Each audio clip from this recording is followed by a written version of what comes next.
Friends, इस video में भी मैं कांग्रेस के सभी इम्पोर्टेंट सेशन जो 1901 से लेकर 1916 तक हैं, आप सभी को निमोनिक मेथड से ही याद कराऊंगा। तो आइए फ्रेंड्स शुरू करें। हमारा आज का पहला सेशन जो है 1901 का 1901 का सेशंस बॉम्बे में हुआ। इस सेशन की जो खास बात है कि इस सेशन में पहली बार महात्मा गांधी ने पार्टिसिपेट किया था। फ्रेंड्स, महात्मा गांधी जी इस समय साउथ अफ्रीका में रह रहे थे। वहाँ पे अश्वेत लोगों के अधिकारों के लिए लड़ रहे थे, क्योंकि ब्रिटिश सरकार लगातार उनके अधिकारों को जो है एक्सप्लॉइट कर रही थी, उनका शोषण कर रही थी। और महात्मा गांधी जी ने भारत में इस सेशन में इसलिए पार्टिसिपेट किया कि वह कांग्रेस का समर्थन प्राप्त कर सकें और जो अश्वेत लोग हैं उनके अधिकारों की लड़ाई अच्छे से लड़ सकें, उन्हें जो है न्याय दिला सकें। तो फ्रेंड्स, इसे अब याद कैसे करेंगे? देखिए 1901, ठीक है फ्रेंड्स।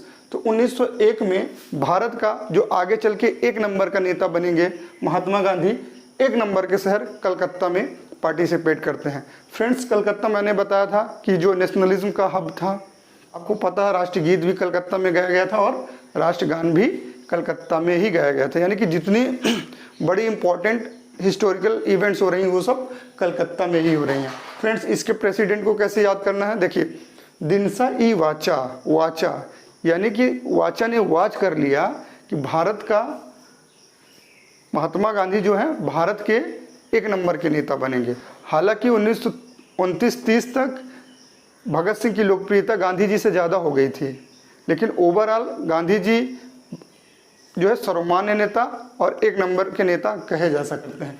1904 का सेशन बहुत ही इंपॉर्टेंट है फ्रेंड्स, क्योंकि इसमें पहली बार मोहम्मद अली जिन्ना पार्टिसिपेट करते हैं। मोहम्मद अली जिन्ना जो भारत के विभाजन में बहुत बड़ी भूमिका निभाते हैं और भारत के विभाजन की नींव डालते हैं। तो फ्रेंड्स देखिए, इसको कैसे याद करना है। 1904, 4 से फ्रेंड्स क्या साउंड कर रहा है? 4 यानी लाचार। तो इसके जो अध्यक्ष बनेंगे ना, वो बहुत लाचार है। कॉटन इतनी सॉफ्ट, इतनी लाचार होती है कि उसे जैसे मन वैसे आप निचोड़ के फेंक दीजिए। जिन्ना ने क्या किया? भारत का विभाजन करवा दिया, ठीक है, और करजन ने बंगाल का विभाजन करवा दिया। इसीलिए फ्रेंड्स कह रहे हैं कि ये दोनों क्या है? बाटन देव हैं। कॉटन के समय में बाटन देव यानी कि डिवाइडर, बाटन देव। कॉटन के समय में 2 बाटन देव पार्टिसिपेट करते हैं। तो फ्रेंड्स, आई होप आपको याद हो गया होगा। फिर भी एक बार बता देता हूँ। 1904 में एक बहुत ही लाचार आदमी बनते हैं जिनका नाम रहता है कॉटन, हेनरी कॉटन। और कॉटन के समय में 2 इम्पॉर्टेंट घटनाएं होती हैं। 2 बाटन देव बनते हैं, एक जिन्ना जो देश का बंटवारा करवाते हैं और करजन जो है बंगाल का बंटवारा करवाता है। ठीक है फ्रेंड्स, अब इसके प्लेस को कैसे याद करेंगे कि कॉटन कहाँ पे प्रेसिडेंट बना था? तो आप कैसे याद करेंगे? कॉटन सबसे ज़्यादा कहाँ पाई जाती है? बॉम्बे, गुजरात। है 1905 का सेशन, बनारस का सेशन जो बहुत ही इंपॉर्टेंट है। आइए इसको याद कराते हैं। 1905, 5 साल के गोपाल कृष्ण के प्यारे, सुंदर, समृद्ध बंगाल को बांट दिया जाता है, इसलिए उन्हें बहुत खलता है और बना हुआ रस गोरस भी उन्हें रस नहीं आता है। तो गोपाल कृष्ण गोखले इसके अध्यक्ष थे और बनारस में हुआ था। ठीक है फ्रेंड्स, और गोपाल कृष्ण गोखले महात्मा गांधी जी के राजनीतिक गुरु थे। फ्रेंड्स, अब बात करते हैं बंगाल विभाजन की। करजन बंगाल का विभाजन प्रशासन की दिक्कत की वजह से करता है। कहता है कि बंगाल बड़ा प्रांत है, इसमें बिहार और उड़ीसा का भी भाग आता है, इसलिए हम इसका प्रशासन नहीं कर पाते, इसलिए इसको डिवाइड कर लें। फ्रेंड्स, ये बात पूरी तरह से बेसलेस है, निराधार है, क्योंकि उसका मकसद होता है बंगाल के राष्ट्रवाद को कमज़ोर करना तथा हिंदू मुस्लिम एकता को ब्रेक करना। 16 अक्टूबर को पूरे बंगाल में जो है शोक दिवस मनाया जाता है। लोग उपवास रखते हैं, गंगा स्नान करते हैं, जनगण मन गाते हैं। हिंदू मुस्लिम एक दूसरे के कलाई पे राखी बांधते हैं। और फ्रेंड्स, पूरे बंगाल में जो है स्वदेशी मूवमेंट की शुरुआत होती है, स्वदेशी आंदोलन की शुरुआत होती है। विदेशी कपड़ों की होलियां जलाई जाती हैं और विदेशी सामानों का बायकॉट किया जाता है, और इसे ही बंगभंग आंदोलन कहा जाता है। लेकिन फ्रेंड्स, मॉडरेट्स और एक्सट्रीमिस्ट के बीच में मतभेद हो जाता है। एक्सट्रीमिस्ट जहाँ इसे चाहते हैं कि पूरे देश में राष्ट्रव्यापी बनाया जाए, तो मॉडरेट्स इसे बंगाल तक ही सीमित रखना चाहते हैं। मॉडरेट्स का मानना होता है कि नहीं, हम जो है अंग्रेज़ों का विशेष परिस्थितियों में ही इस तरह का विरोध करेंगे। दूसरी तरफ फ्रेंड्स, हमने पिछले वीडियो में बताया था कि 1885 से 1905 तक 1905 तक का जो समय है मॉडरेट्स का समय है। इनका जो काम करने का तरीका रहेगा अनुनय विनय करते रहेंगे अंग्रेज़ों से, ठीक है फ्रेंड्स। लेकिन दूसरी तरफ एक्सट्रीमिस्ट का जो काम करने का तरीका है, ये अंग्रेज़ों को उसी भाषा में जवाब देना चाहते हैं जैसे अंग्रेज़ बात करते हैं, गोली का जवाब गोली से। इसीलिए फ्रेंड्स आप देखेंगे बहुत सारी जो है क्रांतिकारी संस्थाएं जो है स्थापित हो रही हैं। 1903 में बी डी सावरकर ने मित्र मेला की शुरुआत की। यही मित्र मेला जो है अभिनव भारत बन जाता है और इसके ही सदस्य लक्ष्मण आनंद कानरे 1908 में नासिक के मजिस्ट्रेट AMT जैक्सन को गोली मारकर हत्या कर देते हैं। इसे नासिक षड्यंत्र केस कहते हैं और इसी केस में BD सावरकर को मांडले जेल भेज दिए। दूसरी तरफ बंगाल में भी बहुत सारी क्रांतिकारियाँ गतिविधियाँ बढ़ जाती हैं। बरिंद्र कुमार घोष जो अरविंद घोष के भाई हैं, अनुशीलन समिति और युगांतर सभा की स्थापना करते हैं। इनका भी काम होता है कि अपने सदस्यों को बम बनाना सिखाना है ताकि अंग्रेज़ों को जो है उन्हीं की भाषा में जवाब दे सकें। मुजफ्फरपुर के मजिस्ट्रेट किंग्सफोर्ड के वाहन पे बम फेंक देते हैं लेकिन वो बच जाता है। इस केस को अलीपुर षड्यंत्र केस कहते हैं। अरविंद घोष को जेल हो जाती है। खुदीराम बोस वो पहले भारतीय क्रांतिकारी होते हैं जिन्हें मात्र 18 साल की उम्र में 1908 में फांसी दे दी जाती है। प्रफुल्ल चाकी जो है आत्महत्या कर लेते हैं। फ्रेंड्स 1905 में ही श्याम जी कृष्ण वर्मा लंदन में इंडियन हाउस की स्थापना करते हैं। 1906 में फ्रेंड्स गर्मपंथियों यानी एक्सट्रीमिस्ट के दबाव में उदारवादियों को जो है स्वराज प्राप्ति के लिए एक रेजुलेशन पास करना पड़ता है। और फ्रेंड्स 1906 में ही मुस्लिम लीग की स्थापना सलीमुल्लाह खां और आगा खां के नेतृत्व में ढाका में होती है। 1907 की घटना कौन भूल सकता है, जब मैडम भीकम जी कामा ने 1907 में जर्मनी के स्टुटगार्ट में सबसे पहले विदेशी धरती पे भारतीय झंडे को फहराया था। 1909 में फ्रेंड्स मदन लाल झींगरा ने लंदन में कर्नल वाइली की गोली मारकर हत्या कर देते हैं। और 1912 में रासबिहारी बोस लॉर्ड हार्डिंग के काफिले पे बम फेंक देते हैं। और 1913 में साथियों गदर पार्टी की स्थापना होती है लाला हरदयाल और स्वर्ण सिंह भगना के द्वारा। और हिंदुस्तान गदर नाम का एक समाचार पत्र निकाला जाता है जिसमें देशभक्ति से ओत पोत लेख लिखे जाते हैं। और फ्रेंड्स इसकी भाषा उर्दू और बाद में एक पंजाबी एडिशन भी निकाला। बहुत ही महत्वपूर्ण घटना है। गुरदीप सिंह जो एक सिख हैं लगभग 350 साथियों के साथ एक जापानी जहाज़ से वैंकूवर कनाडा जाते हैं जहां पे ब्रिटिश सरकार उन्हें उतरने नहीं देती है। वो लोग भूखे प्यासे वापस कलकत्ता आते हैं तो यहाँ ब्रिटिश सरकार उन्हें गोलियों से स्वागत करती है और उन्हें मौत के घाट उतार देती है। इस घटना में लगभग 20 से 25 लोग मारे जाते हैं। फ्रेंड्स आगे चल के 1916 में होम रूल लीग की स्थापना एनी बेसेंट और बाल गंगाधर तिलक करते हैं। फ्रेंड्स ये वही तिलक हैं जो 1908 खुदीराम बोस द्वारा किंग्सफोर्ड की गाड़ी पे बम फेंके जाने का समर्थन करते हैं और उन्हें सेडिशन के चार्ज 124 धारा ए के तहत जेल भेज दिया जाता है। फ्रेंड्स ये सेडिशन 124 ए वही है जो आज भी भारतीय CRPC में उपस्थित है, जिसे बहुत सारे एक्सपर्ट एबोलिश करने की बात कर रहे हैं क्योंकि यह एक काला कानून है। अंग्रेज इसका मुख्य रूप से उपयोग भारतीय राष्ट्रवादी क्रांतिकारी नेताओं को उनकी आवाज़ को दबाने के लिए करते थे ताकि जो है नेशनल मूवमेंट को कमज़ोर किया जा सके। एरिया में अनाउंसमेंट है, हम अपने YouTube चैनल पे वीकली एक क्विज कराते हैं। इस क्विज में आप भी पार्टिसिपेट कर सकते हैं। इसके लिए आपको सिर्फ हमारे व्हाट्सएप नंबर पे मैसेज करना होगा, हम आपको इस ग्रुप में ऐड कर लेंगे और आप भी आसानी से विनर बन सकते हैं और एक हैंडसम अमाउंट प्रोत्साहन राशि जीत सकते हैं। साथ ही साथ हम आपको एक अपने YouTube चैनल की सर्टिफिकेट भी प्रोवाइड करें। आइए शुरू करते हैं हम आज का अपना अगला सेशन जो है 1906 का सेशन। 1906 का सेशन बहुत ही इंपॉर्टेंट है फ्रेंड्स। 1906 का सेशन अल्टीमेटली कलकत्ता में होता है। हमने कहा था 1905 का सेशन कलकत्ता में होना चाहिए था, लेकिन हुआ कहाँ था, बनारस में, क्योंकि हम इंडियंस थोड़ा लेट रिस्पॉन्ड करते हैं। चलिए देर आए दुरुस्त आए, 1906 का सेशन कलकत्ता में हो रहा है। कलकत्ता जैसे समृद्ध राज्य का बंटवारा हो चुका है, कर्जन ने बांट दिया है। अब फ्रेंड्स अब बागडोर दादा के हाथ में दी जाएगी क्योंकि बंगाल को अब कोई संभाल सकता है तो सिर्फ दादा। अब तक दादा भाई नौरोजी 3 बार कांग्रेस के प्रेसिडेंट इलेक्ट हो चुके हैं। इनकी बराबरी जवाहरलाल नेहरू करेंगे जो 3 बार प्रेसिडेंट बनेंगे। फ्रेंड्स अगर प्लेसेस की बात की जाए कि कहाँ सबसे ज़्यादा कांग्रेस के सेशंस हुए तो वो था कलकत्ता, जहाँ 10 बार कांग्रेस के सेशन हुए, और वहीं मद्रास में 7 बार फ्रेंड्स। अब इसे याद कैसे करेंगे, हमने याद कराने का बहुत आसान तरीका बताया। कलकत्ता नाम आते ही दादा भाई का, दादा सौरभ गांगुली का नाम दिमाग में आ जाता है। तो 1906 में भी दादा भाई नेरोजी बने। अब बात करते हैं 1907 के अधिवेशन के बारे में। 1907 का अधिवेशन बहुत इंपॉर्टेंट है क्योंकि इसमें कांग्रेस का विभाजन हो जाता है, ठीक है। अल्टीमेटली रास बिहारी बोस प्रेसिडेंट बनने में कामयाब रहते हैं, जो उदारवादी होते हैं, यानी नरमपंथी होते हैं फ्रेंड्स। हालांकि 1907 का जो अधिवेशन है नागपुर में आयोजित था, तो इसी में दोनों गुटों में झगड़ा हो गई, कुर्सियां फेंकी गई, ठीक है फ्रेंड्स। कांग्रेस का विभाजन हो गया, 2 भाग में कांग्रेस बट गई। अब इसको याद कैसे करेंगे, देखिए नागपुर में होने वाला था सेंटर, एक्सट्रीमिस्ट को बहुत बुरा लगा।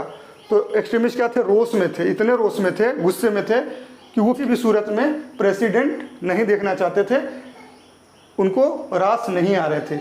इतना रोष था एक्सट्रीमिस्ट में कि रास बिहारी को किसी भी सूरत में प्रेसिडेंट नहीं देखना चाहते। तो बीच में सूरत आ रहा है, सूरत में हुआ था, और बोस से रोज। अधिवेशन बहुत ही इंपॉर्टेंट है क्योंकि इसके अध्यक्ष पंडित मदन मोहन मालवीय बनते हैं। पंडित मदन मोहन मालवीय का जन्म इलाहाबाद में हुआ था, ये इलाहाबाद के रहने वाले थे, ठीक है फ्रेंड्स। और यहीं से द लीडर न्यूज़पेपर का संपादन करते थे। मदन मोहन मालवीय और एनी बेसेंट ने मिलकर 1916 में BHU बनारस हिंदू यूनिवर्सिटी की स्थापना की थी। अब फ्रेंड इसको याद कैसे करेंगे, 1909 में भी ये बने और 9 दूनी 18 में, ठीक है, 18 में भी ये कांग्रेस के जो है अध्यक्ष बनेंगे। अब इसको याद कैसे करेंगे, मदन मोहन मालवीय, देखिए 3 M आ रहा है ना। और इसी समय क्या हुआ था, मर्ले मिंटो सुधार हुआ था, जिसे 1909 इंडियन काउंसिल एक्ट 1909 कहा जाता है, ठीक है फ्रेंड्स। मर्ले मिंटो MM, जिसमें सबसे ज़्यादा M आए 1909, ठीक है, ऐसे याद कर लेना है। अब प्लेस कैसे याद करेंगे, लाहौर में हुआ था कांग्रेस का अधिवेशन, इलाहाबाद में इनका घर था। तो कहा ईला पंडित जी आप तो अध्यक्ष बन गए। ईला कहाँ बने, लाहौर में बने पंडित जी, ठीक है। तो पंडित मदन मोहन मालवीय जी को इलाहाबाद के रहने वाले थे, लाहौर में इनको अध्यक्ष बनाया गया है, ठीक है फ्रेंड्स। अब इंडियन काउंसिल एक्ट की कुछ खास बातें जान लेते हैं। इंडियन काउंसिल एक्ट जो है एक सुधारवादी कदम था, और इस एक्ट में पहली बार एक भारतीय को वायसराय की काउंसिल में शामिल किया गया, और इनका नाम था SP सिन्हा, सुरेंद्र प्रसन्न सिन्हा, ठीक है फ्रेंड्स, जो 1915 में कांग्रेस के अध्यक्ष बनेंगे, ठीक है फ्रेंड्स। और इसकी दूसरी खास बात थी कि सेंट्रल लेजिस्लेटिव असेंबली में मेंबर्स की संख्या 16 से डायरेक्ट बढ़ाकर 60 कर दी गई, और इस 60 में से 5 सीट मुस्लिमों को दी गई, और उन्हें कहा गया कि आप सेपरेट इलेक्टोरल मेथड द्वारा जो है इलेक्ट होंगे। ये बात जिन्ना को पसंद नहीं आई, क्योंकि जिन्ना को लगा कि ये अंग्रेज़ों की चाल है, हिंदू और मुसलमान के बीच खाई पैदा कर रहे हैं और मतभेद पैदा कर रहे हैं, ठीक है फ्रेंड्स। लेकिन यही जिन्ना आगे चल के भारत के विभाजन की नींव डालते हैं। 1911 कलकत्ता का सेशन बहुत ही इंपॉर्टेंट है फ्रेंड्स, क्योंकि 1911 कलकत्ता के सेशन में ही भारत में पहली बार जन गण मन गाया गया, और इसके अध्यक्ष बने थे BN धर। इसे फ्रेंड्स कैसे याद करेंगे, इसको याद करने के लिए BN धर मतलब धर लिए, क्या धर लिए, झंडे का रस्सी को पकड़ लिए एकदम कस के, कि बोले नहीं गाया जाएगा तो कलकत्ता में ही जनगण मन गाया जाएगा। तो हम कैसे याद कर लेंगे, BN धर, उन्होंने एकदम धर लिया, पकड़ लिया कस के, ठीक है।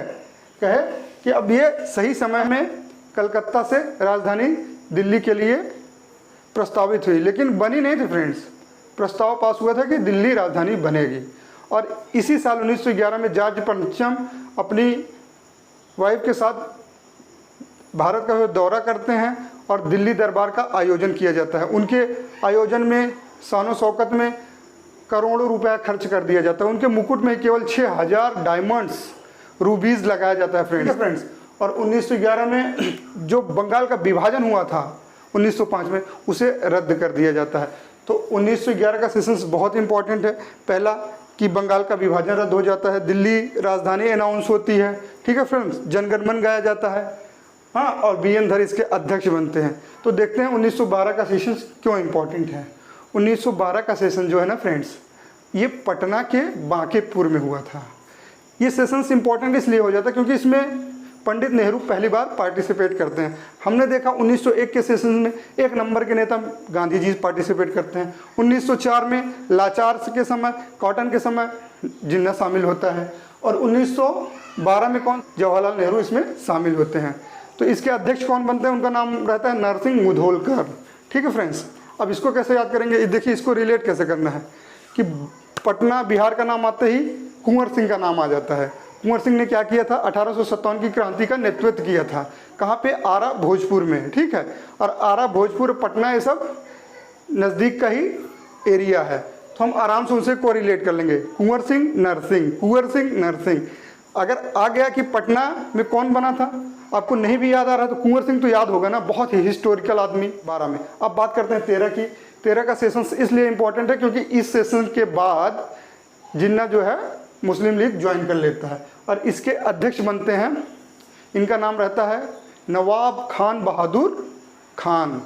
ठीक है फ्रेंड्स, 1913 में ही कानपुर में क्या होता है, राइट हो जाता है हिंदू मुस्लिम के बीच, और जो अंग्रेज अधिकारी होता है ना, गोली चलाने का आदेश दे देता है, जिसमें कई लोग मारे जाते हैं। ये जलियांवाला बाग हत्याकांड का ना प्री बैक था, मतलब पहले की घटना थी, और सेम जलियांवाला बाग जैसे ये घटना घटती है फ्रेंड्स। ठीक है, कहते हैं 1914 की। 1914 सेशन की अध्यक्षता जो है भूपेंद्र नाथ बोस करते हैं। 1914 में प्रथम विश्व युद्ध शुरू हो जाता है। 1914 में भारतीय इतिहास में कामागाटरू प्रकरण बहुत प्रसिद्ध है। 1914 प्रथम विश्व युद्ध में कांग्रेस जो है प्रस्ताव पास करके ब्रिटिशर्स का सहयोग करती है, और उन्हें कहती है कि हम जो है आपका सहयोग करेंगे, लेकिन युद्ध समाप्त हो जाने के बाद आप भारत को आज़ादी दे दीजिएगा। लेकिन ऐसा होता नहीं। इसी टाइम जो है 1913 में रविन्द्रनाथ टैगोर को नोबेल प्राइज़ मिलता है उनकी पुस्तक गीतांजलि के लिए। 14 में क्या होता है, प्रथम विश्व युद्ध की शुरुआत हो जाती है, कामागाटरू प्रकरण भी होता है जो बहुत ही हिस्टोरिकल है। 1915 में गांधी जी भारत वापस आते हैं। ठीक है फ्रेंड्स, और एसपी सिन्हा इसके अध्यक्ष बनते हैं। फ्रेंड्स, अब बात करते हैं 1916 लखनऊ समझौते के बारे में। 1916 लखनऊ का समझौता बहुत ही इंपॉर्टेंट है, क्योंकि इसमें गर्म दल और नरम दल में समझौता हो जाता है, इसलिए इसे लखनऊ समझौता भी कहते हैं। इसके अध्यक्ष अंबिकाचरण मजूमदार बनते हैं। हम इसे याद कैसे करेंगे फ्रेंड्स, मजूमदार, मजूमदार जिम्मेदार। मजूमदार एक जिम्मेदार व्यक्ति थे। ठीक है, उन्होंने अपनी जिम्मेदारी को बखूबी निभाया और गर्म दल और नरम दल में एकता स्थापित कर दी। बोले नहीं भाई, हम लोग आपस में लड़ेंगे तो फिर हम अंग्रेजों से लड़ नहीं पाएंगे, इसलिए ये समय है, ये एक हो जाइए। अब प्लेस कैसे याद करेंगे, किस प्लेस पे हुआ था। लखनऊ को जो है मोहब्बत का शहर कहा जाता है, नजाकत का शहर कहा जाता है। यहाँ पे लोग बहुत भाईचारे के साथ रहते हैं। ठीक है, इसीलिए लखनऊ को जो है सलीके का शहर कहा जाता है, जो तहजीब का शहर कहा जाता है। इसीलिए जो है यहाँ पे ये लोग एक हो गए, ये समझ गए कि हम अगर लड़ाई करते रहेंगे, मिलजुल के नहीं रहेंगे तो अंग्रेजों से लड़ नहीं पाएंगे। तो 1916 का सेशन जो है लखनऊ में हुआ, और इसके अध्यक्ष अंबिकाचरण मजूमदार जिम्मेदार बने थे। ठीक है फ्रेंड्स, इस तरह से हम आज 1901 से लेकर 1916 तक के सभी सेशंस को जो है कवर कर लिए हैं। आई होप आप सबको हमारी वीडियो अच्छी लगी होगी। आप इसे लाइक करें, कमेंट करें, और हमारे वीडियो को शेयर करें, और चैनल को ज़रूर सब्सक्राइब करें फ्रेंड्स। इससे हमारा मनोबल बढ़ेगा, और हम मॉडर्न हिस्ट्री को बहुत शानदार तरीके से आप सबको तैयार करा दें।